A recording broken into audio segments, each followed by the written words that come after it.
My name is Ivan Marx. The film you're about to see is authentic. It records the last 10 years, which has changed my life.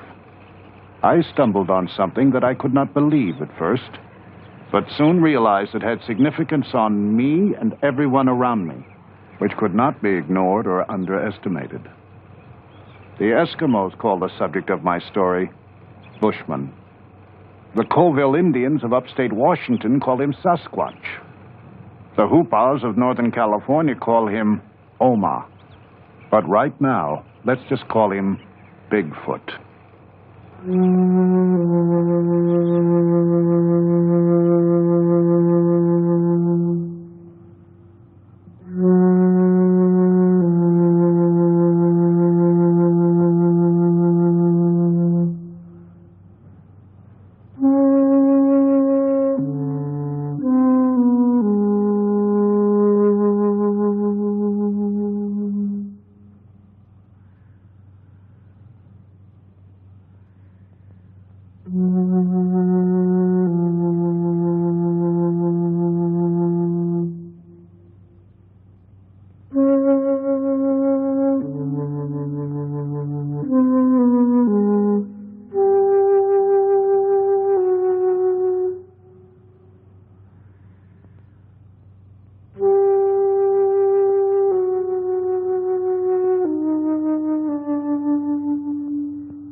This is my country.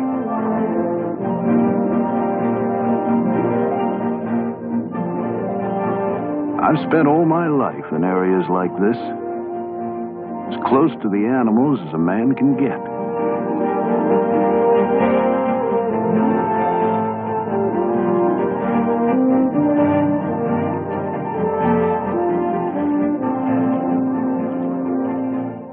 I built my home here.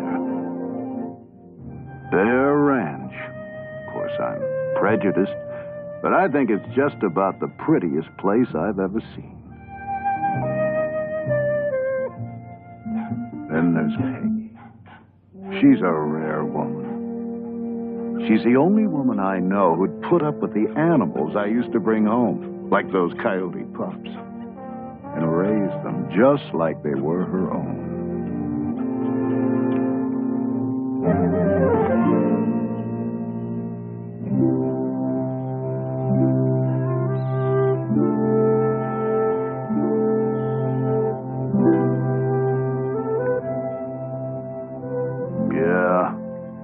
We've shared more ups and downs than there are in the high Sierras.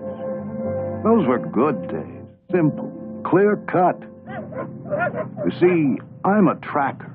And believe me, I'm the last of a vanishing breed.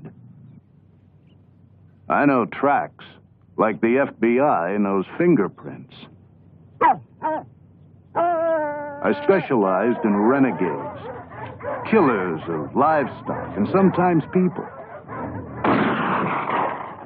I didn't kill for sport. I went after the right animals so innocent ones might be spared.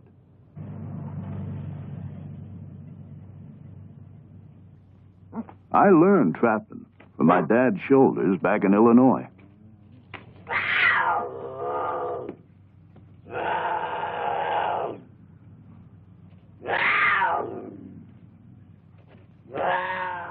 Since that time, I've worked for the government, territory, sheriff's office, federal game warden. When they had a renegade, they knew who to call.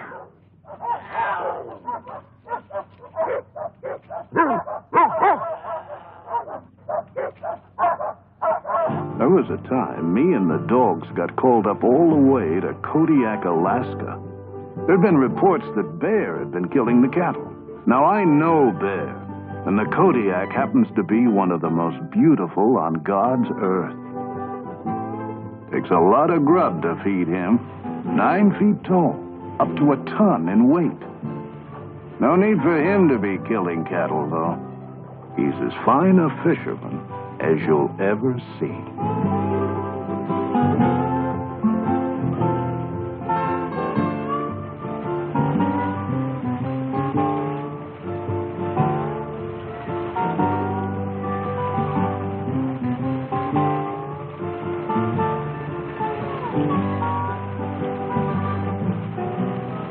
The ranchers were getting $5,000 bounties on these so-called cow killers.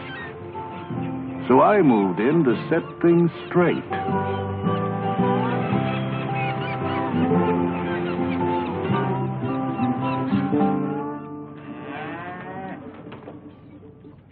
I met a rancher who said it ain't Kodiak killing my cattle. I'd finally found someone I could talk to.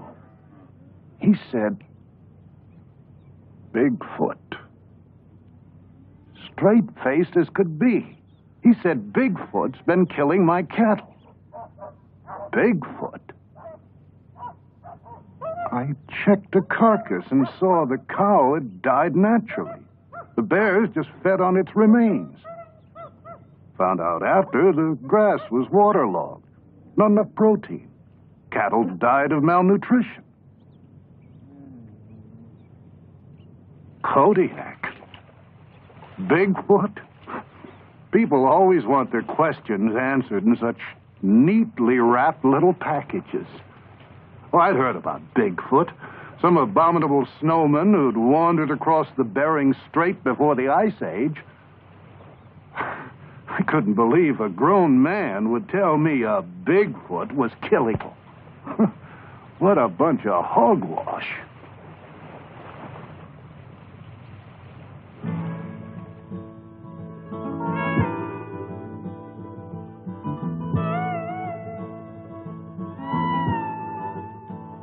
I didn't mind at all putting distance between me and those crazies in Alaska.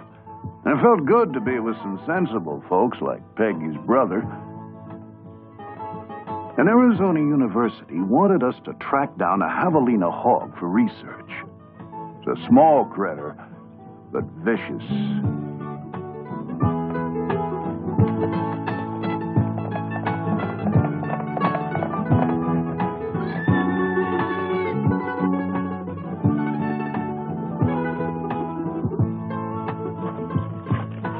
Well, I told my brother-in-law about the wild Bigfoot story at Kodiak, but he didn't respond as I'd expected.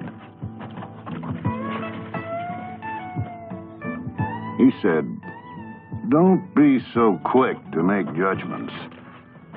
There's something I want you to see." He took me to what Indians called the land of petrified wood.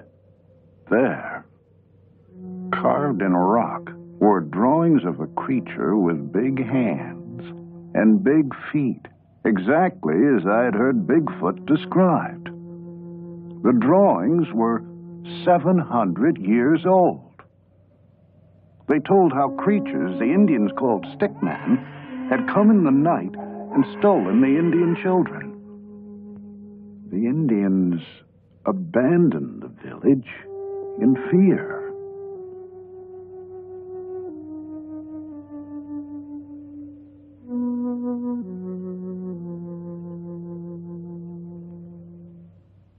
First the ranchers, now my brother-in-law. My head was reeling with Bigfoot.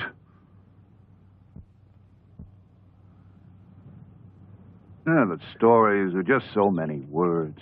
So I soon forgot about him, till I was up tracking a mountain lion. And I found these tracks.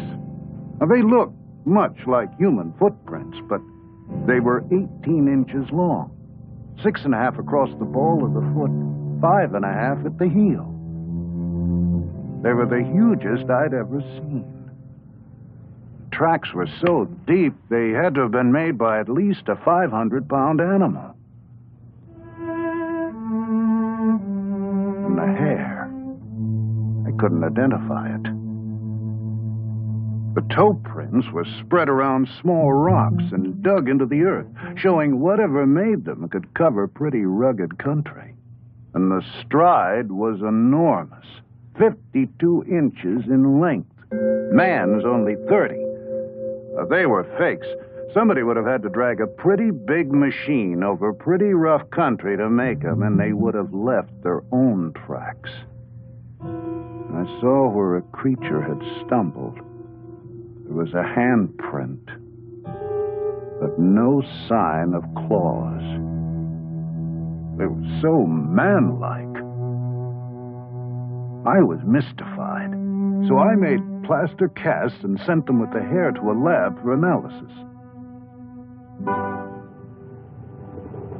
Well, I tell you, I was glad to get home. Our pups were growing, and they didn't give us much time to think about everything that had happened.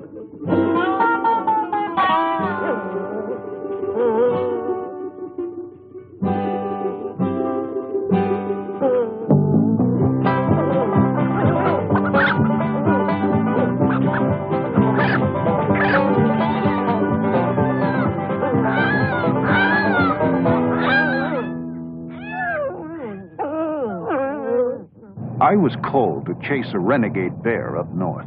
This time, I wasn't so eager to return to the mountains. Tests had shown the hair samples and tracks couldn't be matched with any known animal. I was uncomfortable. The animals were even acting strange.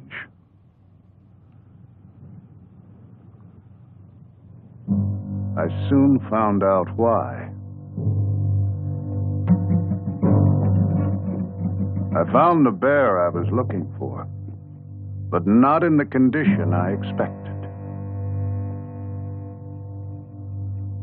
Another track, just as I'd seen on the mountain.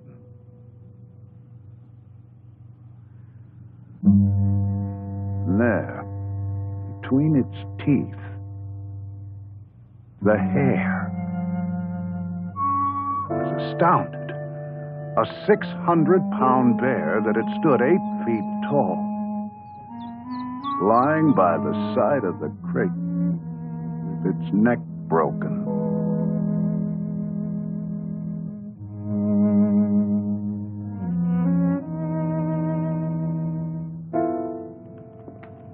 Now, I wanted to find out everything I could about Bigfoot. I advertised for any information or leads. You can't believe the number of stories people had to tell. My friends laughed at them all. Okay, I'd laugh too. But things were different now. I had to figure out what was fact and what was fiction. There were reports of creatures 12 feet tall, 800 pounds, that prowled on 2 feet. Now that's absurd, scientifically impossible. No creature that size or weight could even stand upright. And as for tracks, you can't imagine the number of kids I found running around the woods making plywood fakes. Tales of hunters being ripped apart, campers kidnapped and never heard of again. But 4 features, all the report shared, were the dark hair, the domed head, the large footprints, and the glowing red eyes.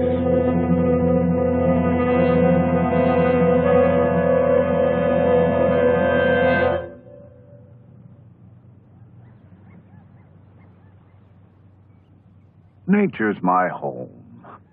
How could some missing link be wandering around up here without me knowing it? It was good to get back in the mountains and visit a couple of my pets. I tried not to think about Bigfoot, but it was tough to shake. It wasn't 2 minutes before my friend had vanished in the wood.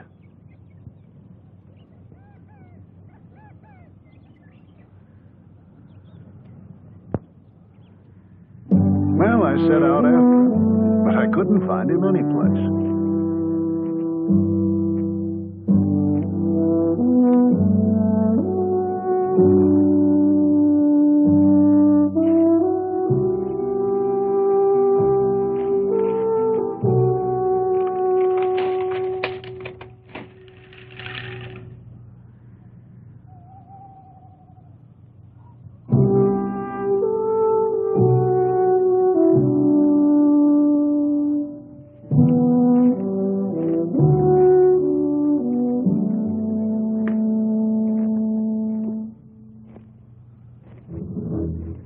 I came to a bridge, and there beside it, another track.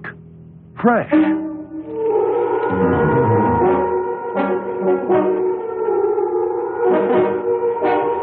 My legs were moving before I realized what I was doing. I couldn't believe what I'd seen. I had to get a closer look.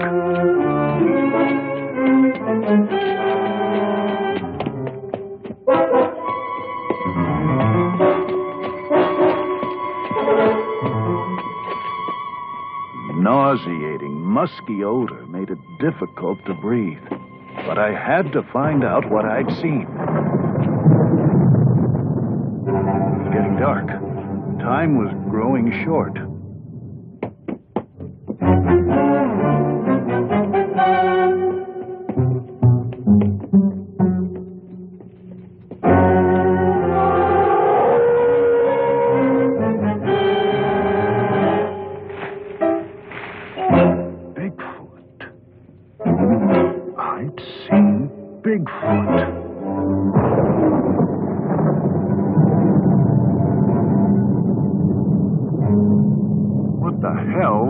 Doing?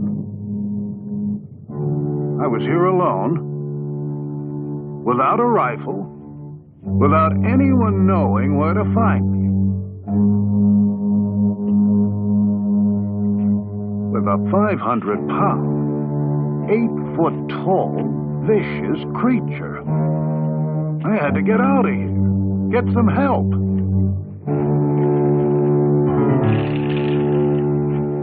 I had to show people what I'd seen. The footprints.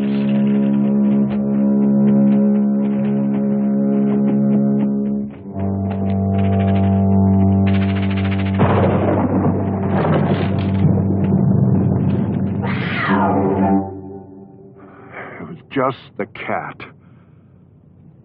I'd never been so scared in my life. But my friends couldn't laugh now. Wait till they saw the tracks.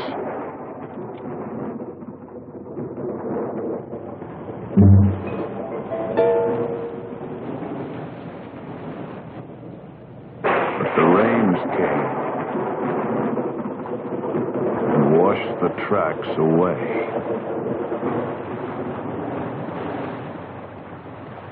Hurry, hurry, get your Bigfoot burger, 2 burgers. Now, people's attitudes towards Bigfoot made me mad. I'd seen it. Matter of fact, I felt I'd been singled out to find it.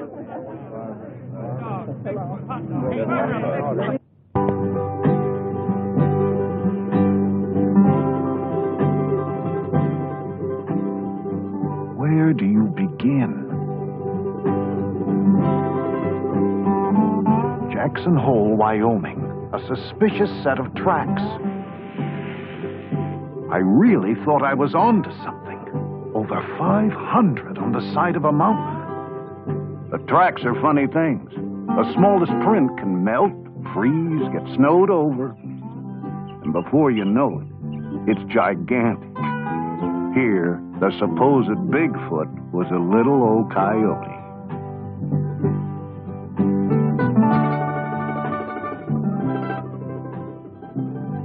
The redwoods, an endless source of sightings.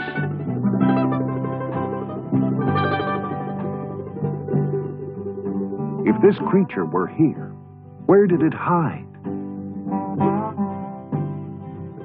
I searched in the caves formed by the roots of the ancient trees.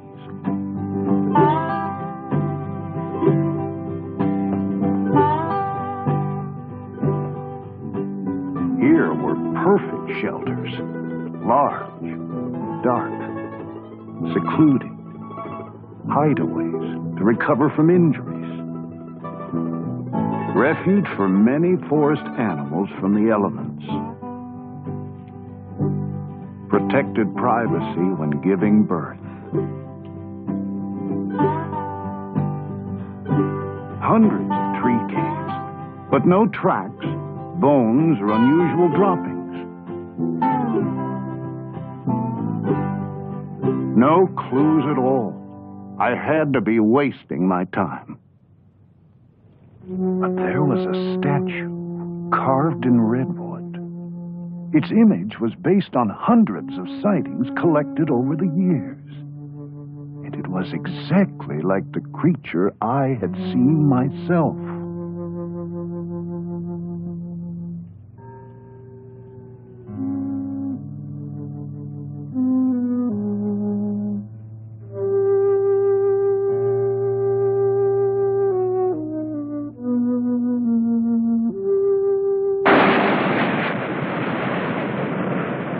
Oregon coast.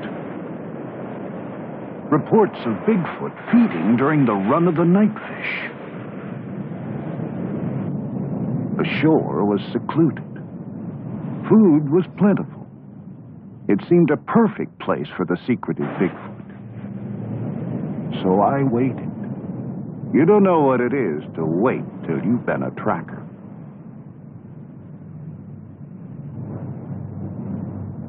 Finally, a gull came with the first sign of the run.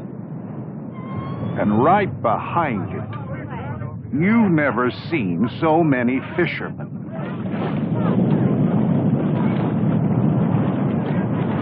My secluded beach turned into Coney Island. Only way Bigfoot could show up here was wearing swimming trunks.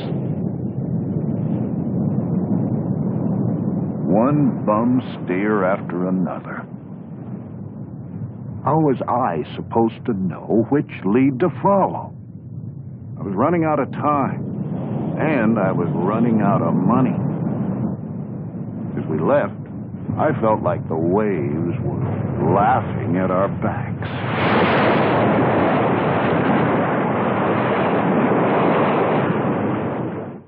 Then came our hottest tip yet. We couldn't turn it down.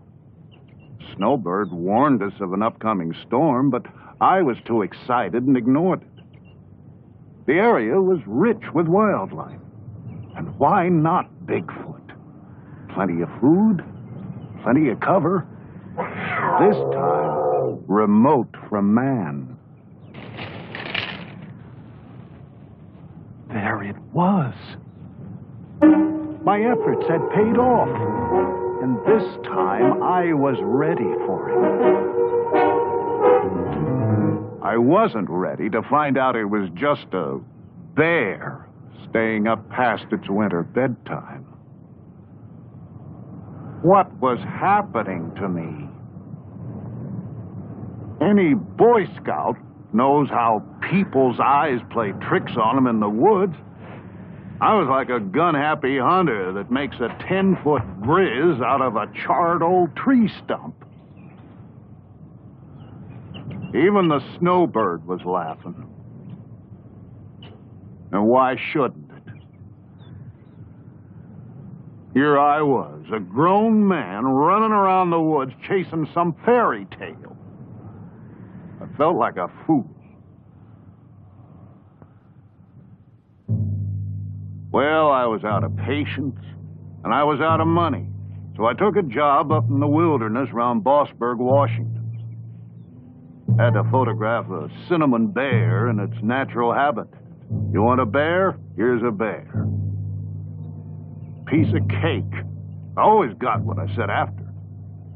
Except Bigfoot. Then I saw it. A deformed version of the track I'd seen so often.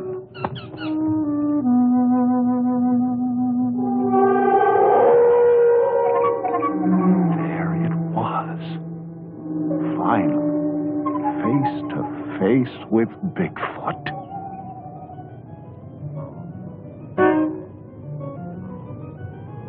Here was the domed head, just as others had described it. The thick, dark fur to protect it from extremes of weather and allow it to pass unnoticed in the night.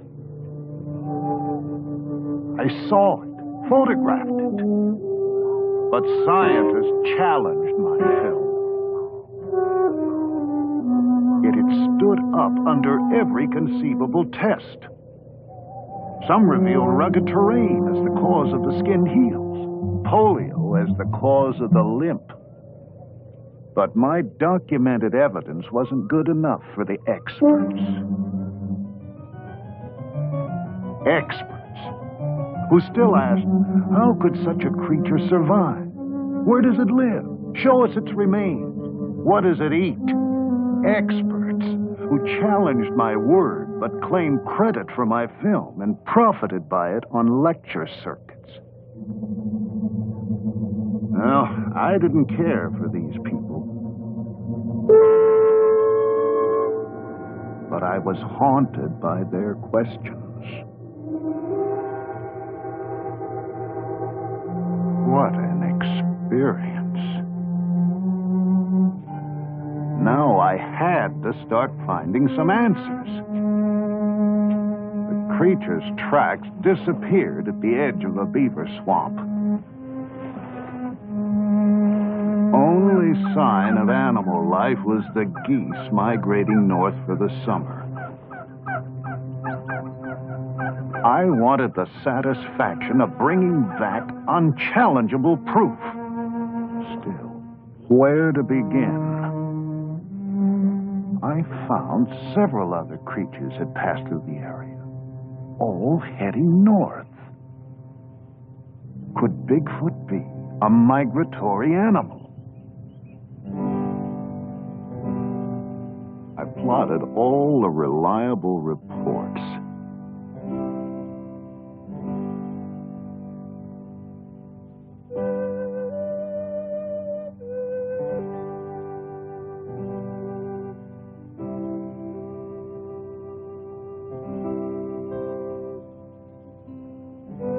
There actually seemed to be a migratory pattern extended over thousands of miles.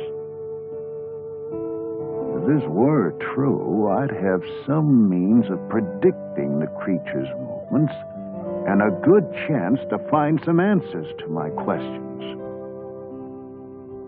Bigfoot always stayed in very rocky mountains and isolated terrain. The greatest number of sightings, and the only ones of the Bigfoot young, were in summer, above the Arctic Circle. Could that be where Bigfoot migrated to breed? If I move rapidly, I might find a clue before season's end.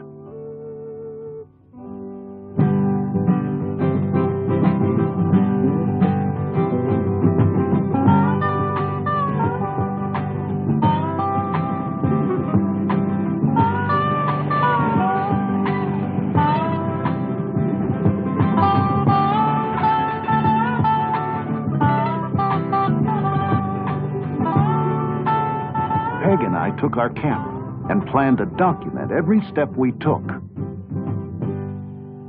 The lava beds, Modoc, California. If Bigfoot were a migratory animal, my theory had to hold up all along the way. A track, centuries old, preserved in the lava. My theory was working. But I wondered how Bigfoot survived the violent eruptions that brought the lava rock. As usual, nature provided me clues. I saw these two little ground squirrels so much in love they took no notice of me or the dangers around them.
the male's natural instincts drove him to cover.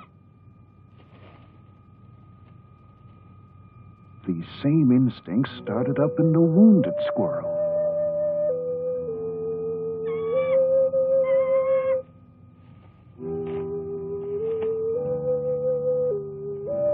Nature was reminding me of her basic law, survival.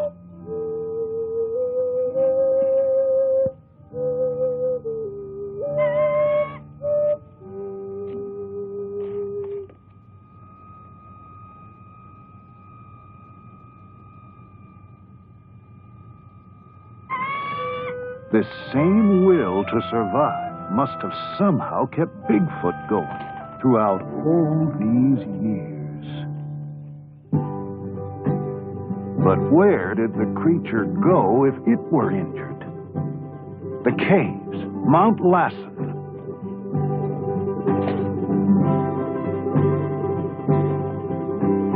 The Hat Creek Indians believed they were inhabited by an evil ape man. Now I was hot. Every step along the way brought me new clues. It was too late in the season to find the creature here now. But I'd soon catch up with him above the Arctic Circle.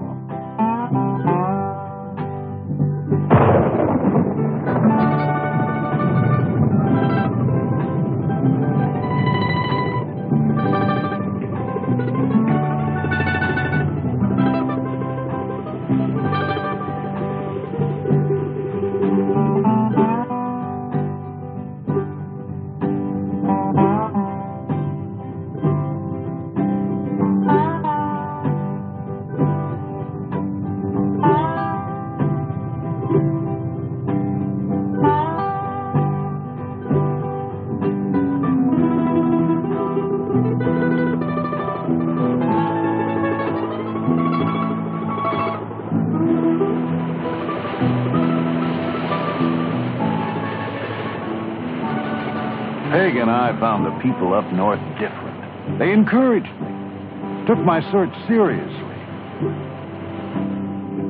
Like the lumberjacks, mountain men, like myself. The first into the midst of the wilderness, which meant first with stories of Bigfoot. Most of their sightings came at the time of year I'd anticipated. They were sure when Bigfoot passed because strange happenings followed in a nearby valley. Herds of goats come and perform a ritual suicide. Sure enough, the goats were there, looking as if they were grazing normally, but actually eating pounds of dirt.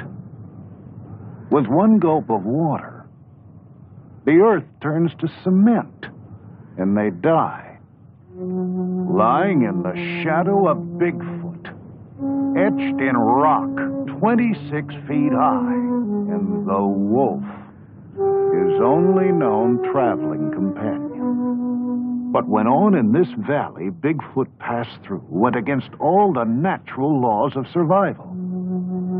And the rock formations, too massive to have been shaped by man, presented another, totally unexplainable, natural phenomena. To those who cried, for Bigfoot to exist goes against every bit of scientific data known to man, I could now say how much more there is to know. I felt close to the adventurers who'd left their calling cards at Watson Lake as they crossed into the Yukon, and even closer to those who'd made a similar journey at the turn of the century, who set out after something they didn't know where to find, but knew was out there someplace. With so many pouring into the Yukon during the gold rush, it's no surprise there'd be such a rich source of stories about Bigfoot.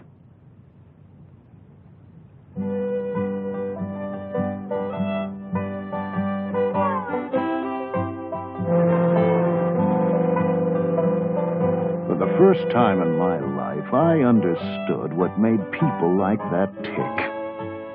It's more than gold. I guess we all need a frontier to explore. Don't necessarily have to go off into it. Just makes you feel kinda good knowing it's there.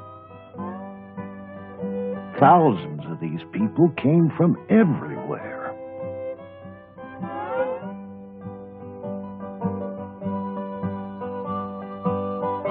Tent cities sprung up where no man had ever even walked. If Bigfoot came here to keep clear of man, its seclusion didn't last for long. Such a rich source of information had to bring new leads. Sure enough, an old miner's story told how the glaciers up there were the burial grounds of the Bigfoot. That would explain why there were no remains. The creatures carried their dead over thousands of miles just to deposit them in crevices that opened up in the spring and fall. Can you imagine?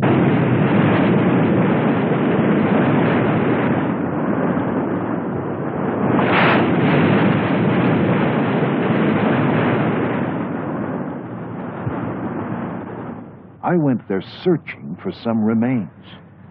I did find tracks, so I had to be close. I found bones that told many different stories, but none of Bigfoot.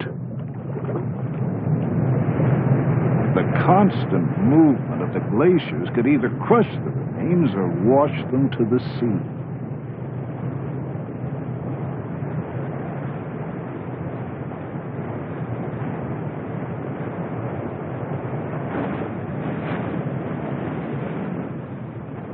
Burial grounds of the Bigfoot. I thought of the people who were the source of these stories. Their friends called them crazy, and some of them might have been. But you wouldn't believe the extremes they went to for their fortunes, romance, and the unexplored.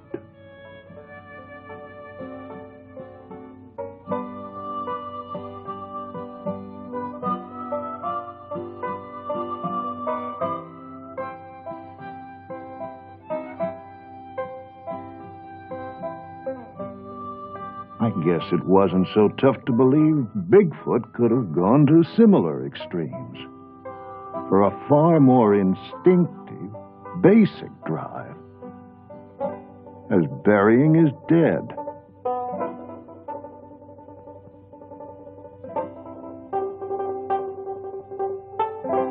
So many questions. Well, I sure understood what drove those miners as they sailed up the river in pursuit of gold.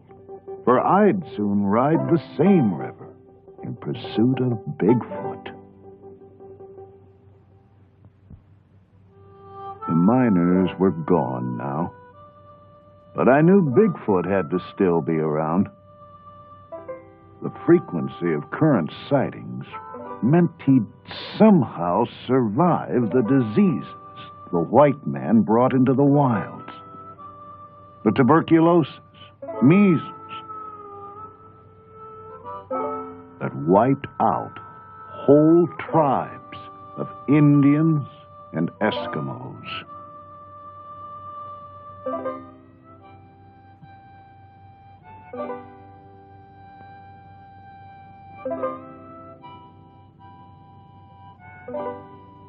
He'd even survived the violence reaching out from the boomtowns. Now I understood why Bigfoot steered clear of man. He had to, in order to survive.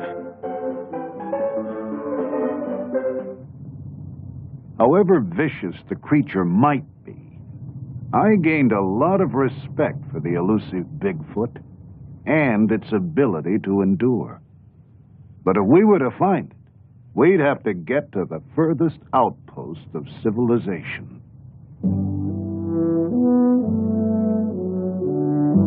When we ran out of road, we saw the remnants of the old pioneers giving way to the machinery of the new. Thousands were now pouring back up to the new gold rush for the black gold, oil. How much longer could Bigfoot avoid all these people? Where would he go next? I gambled on him heading north.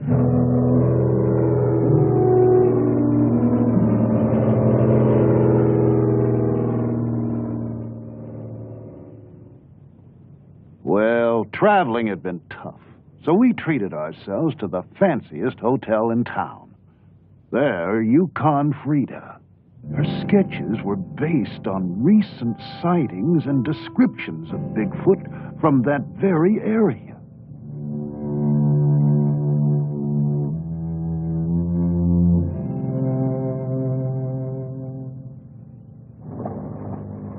As we started our journey up the river, I thought of the statues and drawings I'd seen in Arizona, California, Oregon, Washington, British Columbia, the Yukon, and now above the Arctic Circle, all of them resembling the very creature I saw myself. They were too similar, over too vast an area to be coincidental. But these images weren't good enough for the experts below. I still had a lot of questions to answer. There were no grocery stores up here, so we ate off the land or purchased fish from the Eskimos. I knew I could get my answers from these people, 'cause stories of Bigfoot were as plentiful as the food. One man told of the strange day his mother died. In a cabin like this, family and friends gathered to await the passing of her spirit. That night, they heard a soft scratch at the door. There was Bigfoot, chanting in a strange tongue. Everyone was terrified. The spirit of his mother was speaking through the voice of Bigfoot. They must abandon their homes, which they did. The next day, an ice floe changed the river, and waters now flow where the village once stood. I asked to see this area, hoping for a sign of Bigfoot. The man said, "If you wish to see the king of the animals, he breeds in the mating grounds of the Alaskan moose."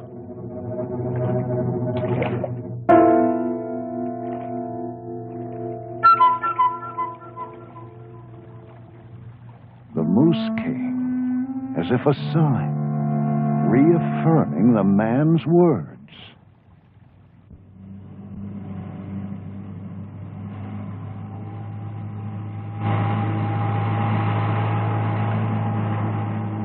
Up the river by a salmon wheel, a lone Eskimo greeted us with the words, "Bigfoot is not here."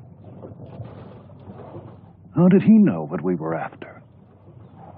He told a tale about a trapper who killed a creature in the early 40s, bringing the wrath of Bigfoot down upon his people.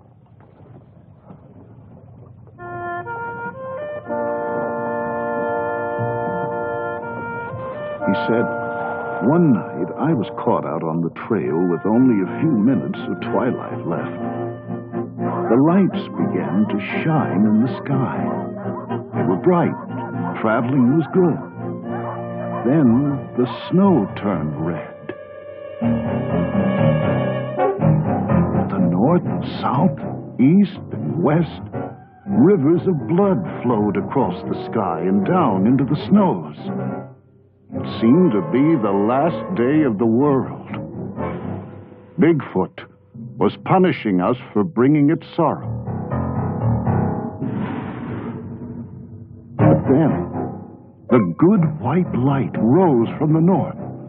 What followed was a battle of 1,000 warriors.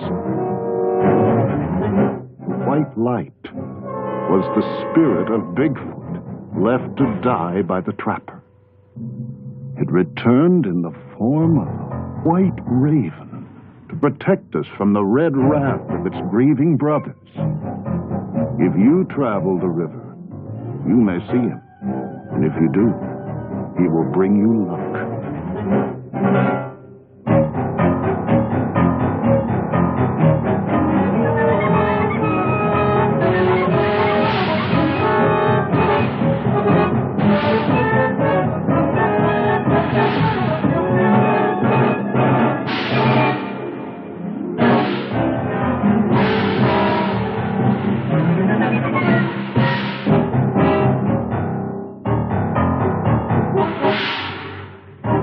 Then the native gasped, pointing to a bird soaring above us. The legendary white raven. The fisherman said, "Bigfoot smiles upon you. You will bring word of him to the people below."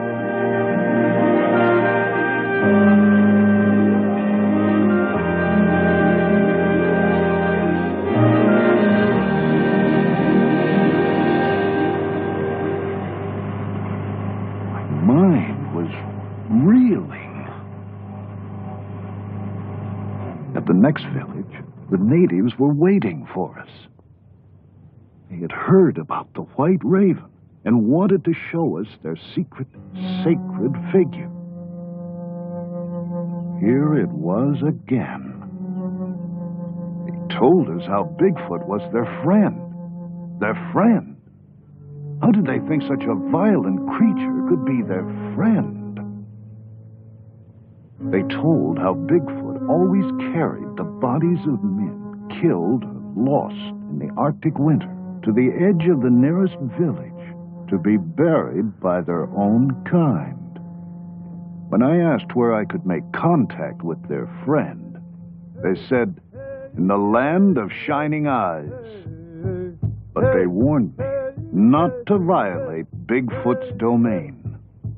I reminded them of the white raven, so they taught me a chant to sing on the night of the full moon and promised I would see the glowing eyes of Bigfoot.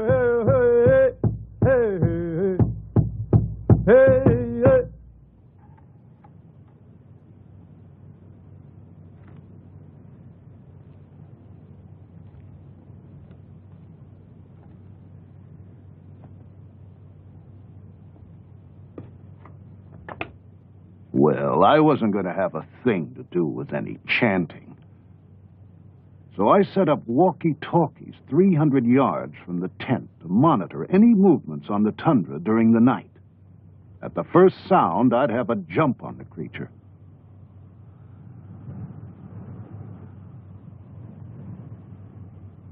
Then the wait. The land was lush with vegetation. Perfect feeding ground. Berries, lichen, gnats, bugs, millions of fish. Not just a land of ice and snow. I understood why Bigfoot and so many animals flocked to the Arctic to breed and raise their young.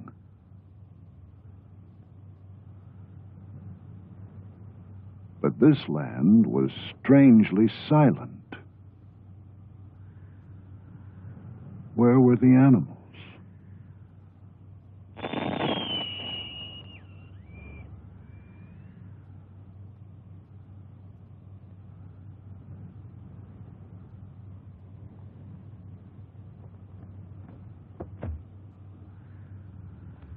My transmitter had been thrown 15 feet. And the tundra held no tracks. Days passed. I felt like a fool, but now I'd go to any ends to conjure up the creature.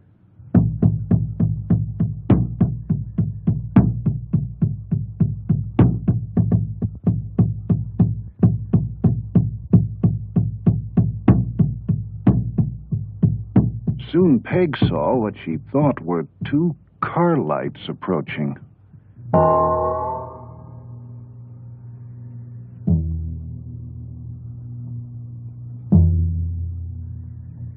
I was caught in the darkness, but Peg guided me toward the lights. I had to find out what it was. Then we realized they were the shining eyes. This time, I couldn't let Bigfoot escape.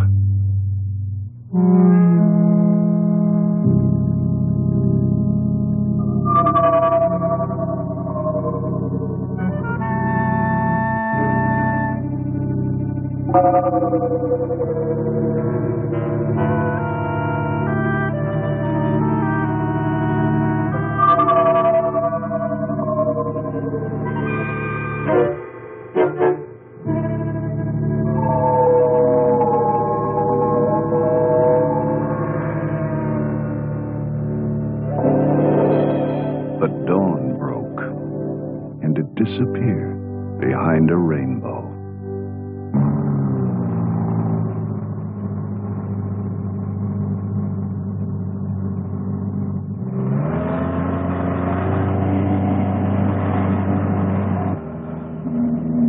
This was too much.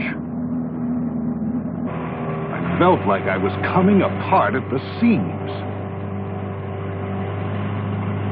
Here I was, an experienced mountain man all my life, acting like a spooked tenderfoot.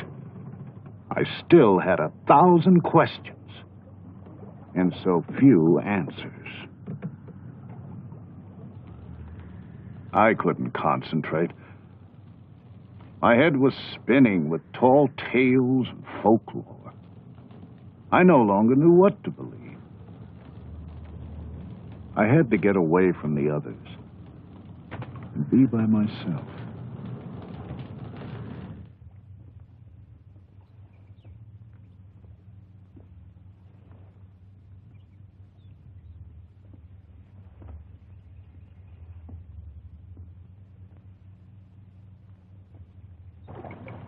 There were the salmon, back after 10 years of living in the sea, to spawn in the exact place of their birth, and then to die. They reminded me of those I'd seen at Kodiak in the days when I was a pure tracker, stuck to nature's signs and wasn't so confused with all the legends and stories of man.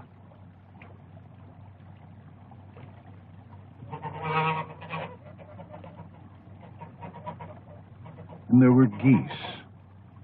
My first clue to Bigfoot's migratory pattern.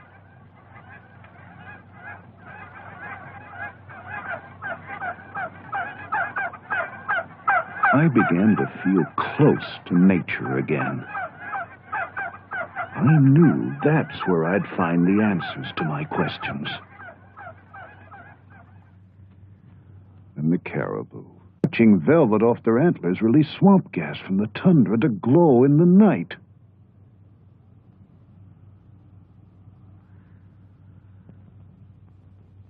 Then I saw what must have been the monarch of the North. I was terrified. It could crush the likes of me with one swoop. But it was the most magnificent animal I think I've ever seen. He didn't seem to notice me as he made a clearing.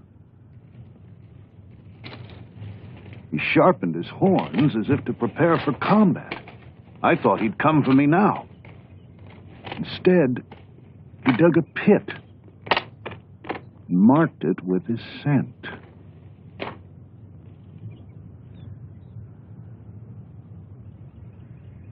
This attracted cows from all over the area and seemed to warn other bulls to keep away.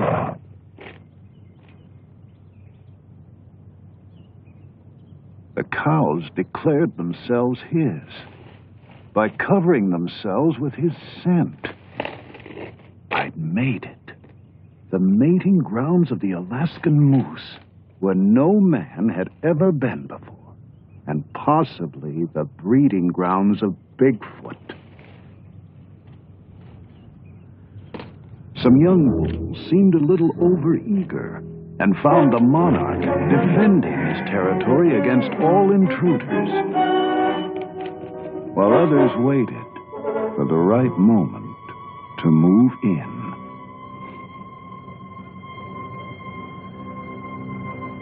Then he saw me. But luckily, a match for the monarch challenged him for his cows and territory.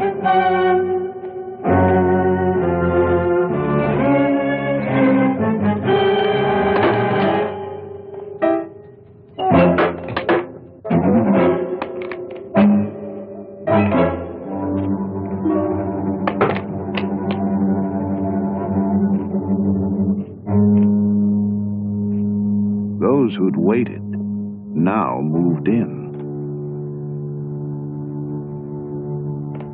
While the bulls were fighting, nature made sure there'd be a good crop of calves come spring.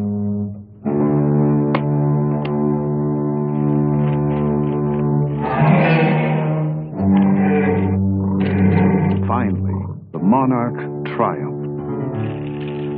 Now, too preoccupied to give any notice to me, he gathered his cows. And, according to the law of nature, the strongest began to breed. I was deeply moved by what I'd seen, but still, no sign of Bigfoot. The salmon lay dying in the streams, signaling the end of the breeding season. Time was running out, so we took to the air.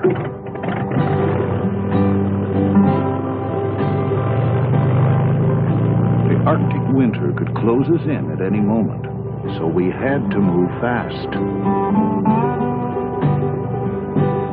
Why couldn't I find this creature? Was my theory wrong? When I saw the expanse of space below, I laughed. Anything could be out there.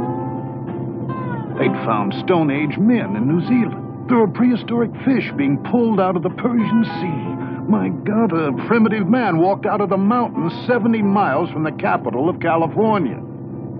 There's so much territory yet to be explored. We found undiscovered wrecks of men who tried to break into this wilderness and were never heard of again. I couldn't think of the risks.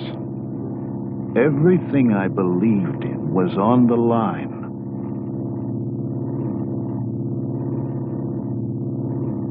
Suddenly, the pilot whipped around. There he was, a young Bigfoot, frozen like a tree.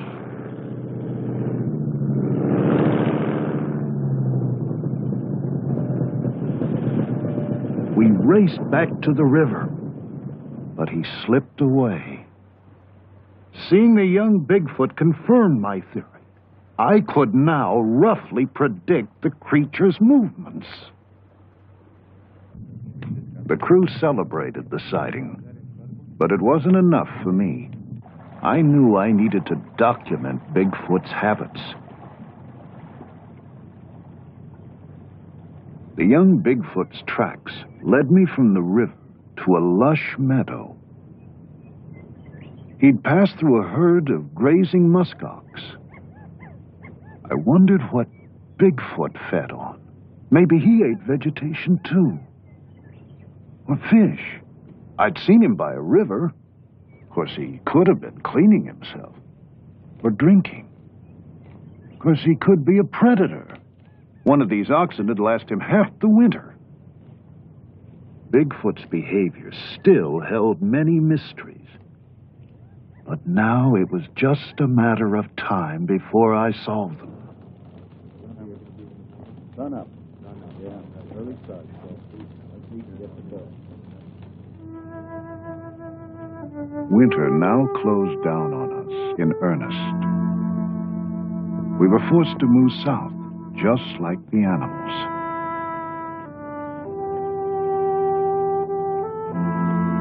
The caribou gathered for their migration.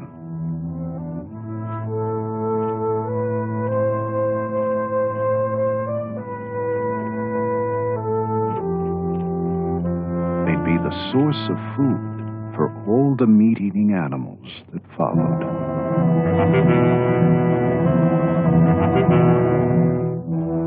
If Bigfoot were a meat-eater, he'd feed on caribou too. If I could prove that he did, I'd have a clue to the place he held in nature. If I could film it, I'd have the kind of documentation the experts demanded. Whatever his habits, I knew the road would be paved with danger.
Devastated by the slaughter of the caribou.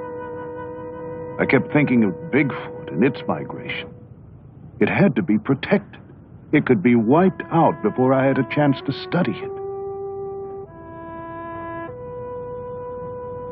But how could I get protection for something so few believed existed?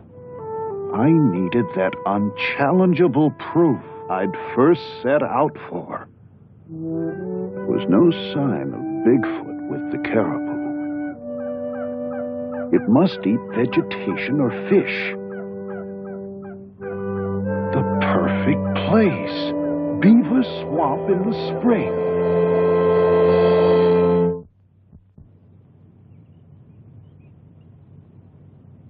I got there early and planned to stay as long as I could. I used every trick I learned over my years as a trapper and carefully covered my scent with ammonia. Beaver Swamp. The geese. If my theory was right, Bigfoot would follow shortly. I searched for the perfect place to set up a blind. When I found it, I moved in and set up my cameras. Day after day, I waited and soon grew jealous of the other animals' freedom. I was stiff, chilled to the bone, but I was determined not to make a move that might warn Bigfoot of my presence.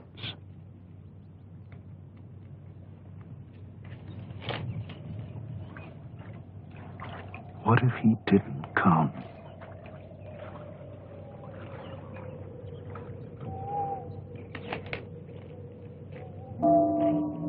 Then a movement in the woods. The sun hadn't come up yet. It was hard to make out what I'd seen at first.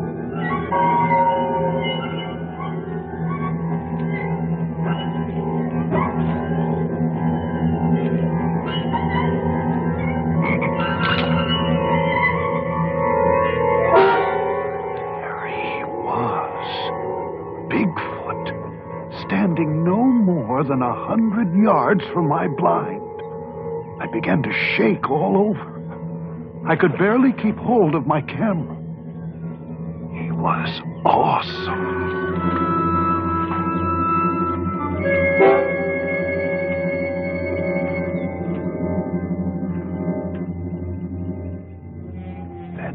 Behind me, another one, smaller, possibly younger.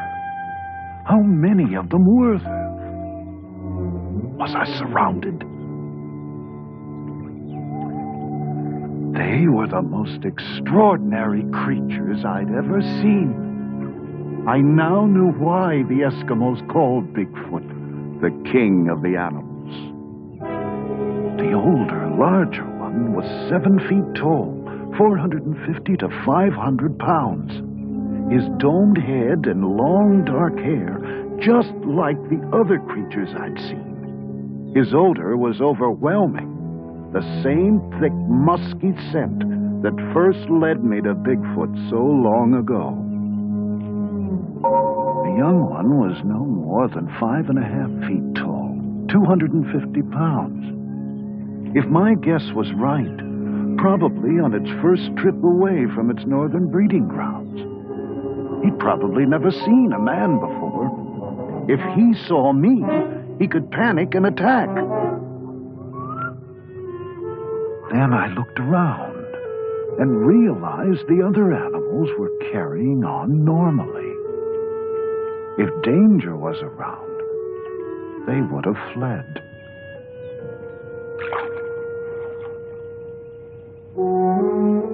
Just as the Eskimos had said, Bigfoot is a benevolent creature. It doesn't even attack or feed on other animals. It seems to eat only vegetation or sometimes fish. Here it was before me, pulling up the tender swamp grass with its hands. Remarkable huge hands that seemed capable of grasping, scooping up drinking water, and splashing to rid itself of parasites. I'd done it. Here I was again with Bigfoot. Unchallengeable proof my theory had worked. It is a migratory animal, and I now have the documentation of its habits I needed. Now we can begin to understand the place this creature holds in nature.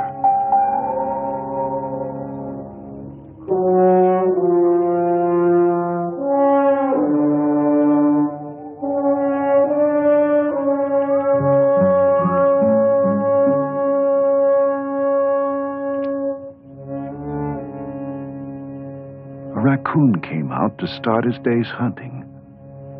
I knew the nocturnal Bigfoot would soon return to the cover of the forest.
I once again said goodbye to this mysterious creature that has somehow outlived its natural role. endured the tests of time, now left to wander the land elusively, with a strange will to survive.